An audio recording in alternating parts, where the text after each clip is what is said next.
Hey guys, we are 1 week out from the Super Bowl, and I personally started seeing some things running around online about the Chiefs being cheaters or things being rigged. And full disclosure, I am from Kansas City. I am a lifelong Chiefs fan, but I just wanted to see what people were saying online. I'm leaving my own opinions out of this, and I'm just telling you the tea about what everyone else is saying. Okay, so what I did is I pulled all online mentions of the Kansas City Chiefs or the Philadelphia Eagles for last week, Monday through Friday, the 27th through the 31st, and that was 477,000 mentions total. And out of those, these are the top hashtags. And you can see here that Fly Eagles Fly is by far the most used hashtag at 243 plus thousand mentions. And below that, kind of a lot below that, is 129,000 mentions of hashtag Chiefs Kingdom. Now, the rest of these hashtags I would expect to see in these conversations, nothing really standing out until I get down to the bottom here and I see hashtag rigged at over 6,000 mentions. I extended that a little bit to rigged, rigging, rigs, and pulled 11.2 thousand mentions. So we're going to get into that topic later. All right, so at first it kind of looks like people have the same sentiment for the Chiefs and the Eagles, but if you zoom in a little bit, you can see that the Chiefs have 0.7% more positive and 5.5% more negative posts than the Eagles. That means it comes out of the neutral. So like more people are neutral toward the Eagles and more people have positive and negative to say about the Chiefs. So that kind of makes sense as we get a little bit further in this story. All right, so let's take a look at what words are driving sentiment for the Eagles. Chiefs obviously is going to be a negative word in an Eagles word cloud, but what do we see here but exciting whites? And I had to know what that was all about, so let's see what that's about. So here I have a post that came up last week by at Barclays Burner on X about Cooper DeJean and Reed Blankenship, the two defensive backs for the Eagles, and they both happen to be white. And this person is basically talking how excited they are about these two amazing defensive backs. There's 3.2 thousand retweets, 31,000 likes, and 4.2 thousand saves of this content. So where did this exciting whites label for these defensive backs come from anyway? So this made me laugh. So last year, it all started with a meme from a photo taken at a winery of a sign that said exciting whites.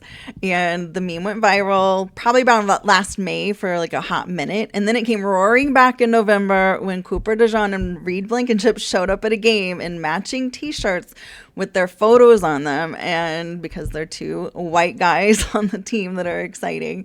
So now they're affectionately referred to as the exciting whites. While a lot of red is usually a good thing, in this case it does mean negative sentiment, and we are starting to see signs of that conversation that I was talking about earlier. Remember at the beginning of the video when we saw that 11.2 thousand posts mentioned rigged?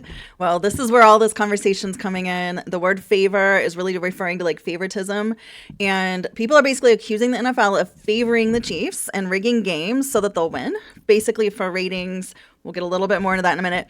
Two of the most engaged posts are one from Robert Griffin III, who argues passionately that this accusation is false. And on the other hand, there's Reddit threads and forums and blogs of people discussing how there's really no further proof needed that the NFL refs are clearly bought or biased based only on their penalty calls. So there's so many more penalty calls on opponents of the Chiefs than there ever are on the actual Chiefs players.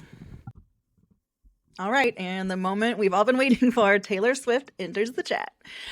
So she's mentioned 7,000 times across both teams, and a lot of people are kind of debating her impact here. Mike Greenberg, who's a newscaster on ESPN Radio, went on a whole spiel arguing that, hankering to see Taylor Swift in a skybox at the Super Bowl is not enough to gamble $20 billion for the NFL. On the other hand, some other people say that Swift not only is playing a role, but she's paying refs directly to make calls that are favorable for the Chiefs, even saying that they might get a Lambo every time they make a bad call for another team. And then other people saying not only did the NFL rig it, and not only was Taylor Swift a part of it, but Taylor Swift and the NFL worked together for the ratings and to get kind of like that buy-in. So the Taylor Swift effect really is hitting here in the conspiracies. Got a little bit curious about whether people had overwhelmingly positive or negative opinions of Taylor Swift. And what I saw was, close to 30% of people were positive, while only 12.4% were negative. So overwhelmingly positive. On the positive side of things, it's the Taylor Swift effect, right? It's people loving to see her run down on the field and hug Travis at the end of a game after he's won. Who doesn't love love? And then this pop culture effect of like, people outside of football becoming aware of football. And we're seeing, articles in pop culture ads kind of popping up about the Chiefs and the Kansas City Chiefs and their personal lives, obviously with Taylor involved. I've seen this myself, again, traveling in Europe, and, I've been in London and in Paris, and I've seen people walking around in Chiefs gear. I would have never seen anybody walking around in Chiefs gear outside of Kansas City. Even in the States, it would have been rare. But now I've been walking around in like London and come around the corner and seen like, a Mahomes jersey. So it's a bit weird for me as well, but this sort of, a Taylor Swift effect on the Chiefs. And then, not to the least of which is she's been said to have added 40% more fans to Chiefs Kingdom's fan base. That's impressive. All right, now let's get into sports betting. You can't really talk about the Super Bowl without a quick look at this. And when I focused only on conversations about betting, it was about 3,000 posts. The first thing I saw is that everyone agrees the game's going to be an epic battle. And most of the negative terms are, again, about people questioning the Chiefs with the favoritism and the league and NFL referees. At the bottom, you can kind of see where on Reddit, on blogs and forums, people are having those conversations about the over-unders, the underdogs, the favorites, all those kinds of betting conversations. And finally, of all the conversations across both teams, these are the three most engaged posts. Engagement means, again, comments, likes, shares, saves. The most engaged post overlaps with politics, as Donald Trump posted a congratulatory message to the Chiefs mentioning that they voted for that Kansas City as a city voted for him in record numbers. The account Oso High School, which I don't know if there's a Taylor Swift reference, I didn't really double check that, but Oso High School posted the actual numbers from the voting polls, and of course that led to plenty of engagement because the numbers kind of disagreed with what Donald Trump said.